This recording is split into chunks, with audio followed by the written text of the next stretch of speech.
ಹಾಂ ರೀ concrete road ಹಾಂ ರೀ ಇಲ್ಲ ಇಲ್ಲ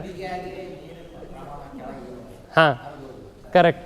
ಹಂಗಿದ್ರೆ ನೀರು ಒಳಗೆ ಇಳ್ಯಾಕೆ ಏನು ಮಾಡ್ಬೋದಂತೀರಿ? ಮಣ್ಣು ಸಡ್ಲ ಆಗ್ಬೇಕಂತೀರೇನು?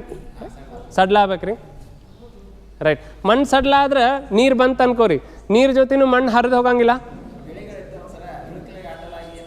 ಹಾಂ, ಅದು ಒಂದು ಇಳಕ್ಲಿಗೆ ಅಂದ್ರೆ ನಿಮ್ದು ಹೆಂಗೆ ಇಳಕ್ಲಿರ್ತದ ಅದಕ್ಕೆ ಅಡ್ಡಾಗಿ ನೀವು ಬೆಳೆ ಮಾಡ್ಬೋದು, ಒಂದೇ ದಾರಿ. ಹಾಂ ರೀ, ಏನು ಬೆಳೆಸ್ಬೇಕ್ರಿ? ಹುಲ್ಗಾವಲು.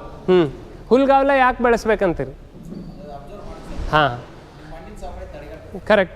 ಈಗ ಪಾಯಿಂಟ್ ನೋಡ್ರಿ, ಹಂಗೆ ಕೆರೆಯಾಗ ನೀರು ಇರ್ತಾವಲ್ರಿ, ಕೆರೆಯಾಗ ನೀರು ಇಂಗ್ತದ ಅನಿಸ್ತದೆ, ನಾವ್ಯಾಗ ಹೋಗ್ತದ ಅನಿಸ್ತದೆ.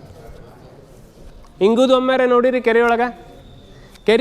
ಕೆರೆಯೊಳಗೆ ನೀರು ಇಂಗುದಾಗಿದ್ರೆ ಕೆರೆ ಮಣ್ಣು ಯಾಕೆ ಮ್ಯಾಲ್ ಮುದ್ದೆ ಅಂಥೇಳಿ ಮನೆಗೆ ಮಾಳ್ಗೆಗೆ ಹಾಕ್ತಿದ್ವಿ. ಹಾಂ ರೀ,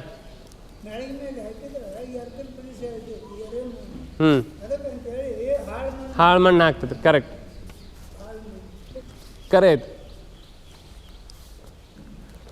ಬರೀ ಮಣ್ಣು ನಾವು ಬರೀ ಟ್ರೆಂಚ್ ಮಾಡೇವಿ, ಬದು ಮಾಡೇವಿ, ಒಡ್ಡು ಹಾಕೇವಿ ಅಂದ್ರೆ ಕೆಲಸ ಆಗೋದಿಲ್ಲ ರೀ. ಅಲ್ಲಿ ಓಡು ನೀರು ನಿಂತೈತೆ ಅಷ್ಟೇ. ಒಳಗೆ ಹಿಂಗಾಕೆ ಏನು ಮಾಡಬೇಕು? ಒಳಗೆ ಹಿಂಗಬೇಕಂದ್ರೆ ಗಿಡದ ಬೇರೆ ಆಗ್ಬೇಕು ರೀ, ಅಥವಾ ಬೆಳೆ ಬೇರೆ ಆಗ್ಬೇಕು, ಬೇರೆ ದಾರಿ ಇಲ್ಲ. ಗಿಡ ಬೆಳಿಬೇಕು, ಏನೋ ಹುಲ್ಲಾರ ಬೆಳೆಸ್ರಿ, ಬೆಳೆಯರ ಬೆಳೆಸ್ರಿ, ಕಳೆಯರ ಬೆಳೆಸ್ರಿ, ಗಿಡನಾರ ಹಚ್ಚಿ. ಭಾಳ ಒಳಗೆ ಇಳ್ಯಾಕೆ ಗಿಡದ ಬೇರೆ ಹೋಗ್ಬೇಕ್ರಿ. 10 ಫೂಟ್ ಒಳಗೆ ಹೋಗ್ತಾವೆ, ಬೇರೆ 15 ಫೂಟ್ ಹೋಗ್ತಾವೆ. ನಮ್ಮ ಬೆಳೆದು ಇಷ್ಟ್ರಾಗ ಕೆಲಸ ಮುಗಿತದೆ. ನಮ್ಮದು ಬೋರ್ ಗಿಡನ ವರ್ಷದಿಂದ ವರ್ಷಕ್ಕೆ ಕಡಿಮೆ ಆಗತ್ತದ, ಬಿದ್ದ ನೀರು ಓಡ್ ಹೊಂಟದ, ಹೋಗೋದ್ರ ಜೊತೆ ಮಣ್ಣು ತೊಗೊಂಡು ಹೋತಂದ್ರೆ ಬೋರ್ ನೀರು ಯಾವಾಗ ಹೆಚ್ಚಾಗೋದು? ಯಾರು ಹಚ್ಚವ್ರು ಬಿಡೋಪ್ಪ, ಮಗ್ಗಲ್ದವ್ ಜಗಳ ತೆಗಿತಾನೆ, ನೆಳ್ಳು ಹಾಕೈತಿ, 2 ಸಾಲ ಪೀಕ್ ಕುಂದಿರ್ತಾವ ಅಂತೇಳಿ. 2 ಸಾಲ ಪೀಕ್ ಕುಂತಾವ್ರಿ, ಇಲ್ಲ ಅನ್ನೋದಿಲ್ಲ. ಆದರೆ ಇಡೀ ಹೊಲದ ಪೀಕ್ ಬಂತೇನು?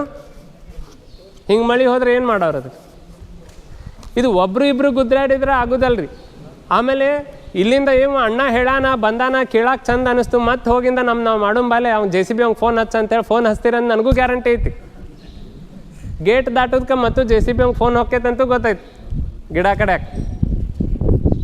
ನೀವು ಅಲ್ಲಿ ಹೋಗಿಂದ ಮಾಡ್ತಿರೋ ಬಿಡ್ತಿರೋ ಅದು ಆಮೇಲಿನ ವಿಷಯ. ಮೊದಲು ಸರಿ ಯಾವುದಂತ ಒಪ್ತಿರೋ ಇಲ್ಲ ಅದು ಬೇಕು. ಗಿಡ ಹಚ್ಚೋದು ಸರಿ ಅಂದರೆ ತಪ್ಪಂದ್ರೆ, ಎತ್ತಿನಗಳೇ ಸರಿ ಅಂದರೆ ತಪ್ಪಂದ್ರೆ ಸರಿ. ನಾವು ಗೊಬ್ಬರ ಮತ್ತು ಕೀಟದ ಎಣ್ಣೆ ಕಸದ ಎಣ್ಣೆ ಬಿಡ್ಬೇಕನ್ನೋದು ಸರಿ ಅಂದರೆ ತಪ್ಪಂದ್ರೆ ಬಿಡ್ಬೇಕಲ್ಲ ಸರ್. ಹಂಗಿದ್ರೆ ಇವನ್ನೆಲ್ಲ ಬಿಡ್ಬೇಕಂದ್ರೆ ಇದು ಬಿಟ್ಟರೆ ಸರಿ ಆಗ್ತೈತೆ ಅನ್ನೋದಾದ್ರೆ ಸರಿ ಇದ್ದಿದ್ದನ್ನು ಸರಳ ಮಾಡ್ಕೊಂಡು ಹೆಂಗೆ ಮಾಡ್ಬೋದು ಅಂತ ವಿಚಾರ ಮಾಡ್ಬೋದು ರೀ. ಗಿಡ ಹಚ್ಚೋದು ಹೆಂಗೆ ಸರಳ ಮಾಡ್ಬೋದು? ಅವಂಗೆ ಹುರುಪು ಹಾಕ್ಬೇಕ್ರಿ. ಈಗ ನಮ್ಮ ಕಡೆ ಹೆಂಗೆ ಚಾಲು ಆಗಿದೆ, ಅವು 108 ಯಾರ್ಯಾರು ಬಂದು ಗಿಡ ಹಚ್ಚಕ್ಕೆ ಚಾಲು ಮಾಡ್ಯಾರ. ಗಾಳಿ ಗಿಡ ಅಂತ, ಸುಬಾಬಲ್ ಅಂತ, ಅದಂತ ಇದಂತ ಯಾವುದೋ ಒಂದು ಒಟ್ಟು 4 ಗಿಡ ಕುಂದ್ರಸಾತಾರೆ ಎರಿ ಮಣ್ಣಾಗ.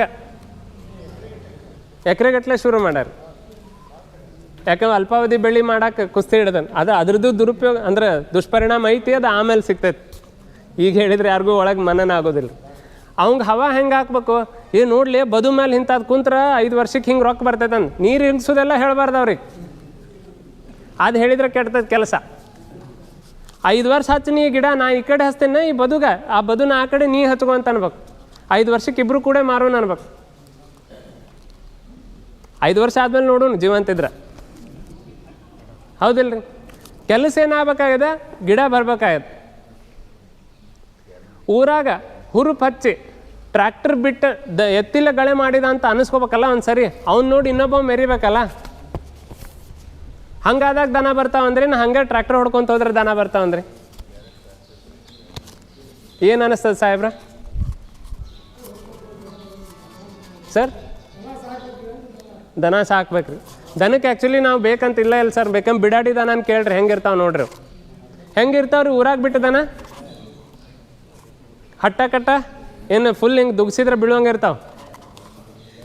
ಬಸವಿ ದನ ಅಂತೀರೇನು ಏನಂತೀರಿ? ಈ ಕಡೆ ಎಲ್ಲ ಕೇಳ್ತಿದ್ದೆ. ಶ್ರಮ ಕಮ್ಮಿ ಆಗ್ಯದ, ಭಾಳ ಹಗರಾಗೈತಿ, ಭಾಳ ಸರಿ. ಈಗ ಹಿಂಗೆ ಅನಲೈಸ್ ಮಾಡಿ ನೋಡೋಣ್ರಿ ಒಂದು ಪ್ರಯತ್ನ. ಈಗ ಟ್ರ್ಯಾಕ್ಟರ್ ಎಷ್ಟು ರೊಕ್ಕ ತರ್ತೀರಿ ಅಂದಾಜು? 6 ಲಕ್ಷ. ಮತ್ತು ಅದಕ್ಕೆ ಹಿಂದೆ ಬಾಲಂಗೋಸಿ 10 ಲಕ್ಷ ರೀ. 10 ಲಕ್ಷ. ಈಗ ಮನ್ಯಾಗ ಅಂತ 2 ಆಕಳದಾವ, 2 ಹೋರಿ ಹುಟ್ಟ್ಯಾವ ಅಂದ್ರೆ ಎಷ್ಟು ರೊಕ್ಕ ಕೊಡ್ಬೇಕ್ರಿ ಅವಕ್ಕೆ? ಏನೂ ಇಲ್ಲ ಅಲ್ರಿ. ಸರಿ, ಟ್ರ್ಯಾಕ್ಟರ್ 10 ಲಕ್ಷಕ್ಕೆ ತಂದಿರಿ. ಹೊಳ್ಳಿ ಅಲ್ಲಿಗೆ ನಿಲ್ತದನ್ನ ಖರ್ಚು? ಪಾಸಿಂಗ್ ಆಗ್ಬೇಕು, ಇನ್ಶೂರೆನ್ಸ್ ಆಗ್ಬೇಕು, ಅವಾಗ ಸರ್ವಿಸ್ ಆಗ್ಬೇಕು, ಮ್ಯಾಲೆ ಹುಡ್ ಕುಂದಿರ್ಬೇಕು, ಡಿಚ್ಚಿಕ್ ಡಿಚ್ಚಿಕ್ DJ ಬರಬೇಕು, ಹಾ ಮತ್ತೆ ಟ್ರೇಲರ್ ಬರ್ಬೇಕು, ಬಣ್ಣ ಹಚ್ಬೇಕು, ಎಲ್ಲ ಆಗತ್ರಿ. ಹಾ ಯಾರಿಗಾರ ಏನಾದ್ರು 10 ಲಕ್ಷ ಮತ್ ಕೊಡ್ಬೇಕು. ಆಯ್ತ್ರ ಈ 10 ಲಕ್ಷ ಮತ್ ಕೊಡು 10 ಲಕ್ಷ ಎಲ್ಲಾನು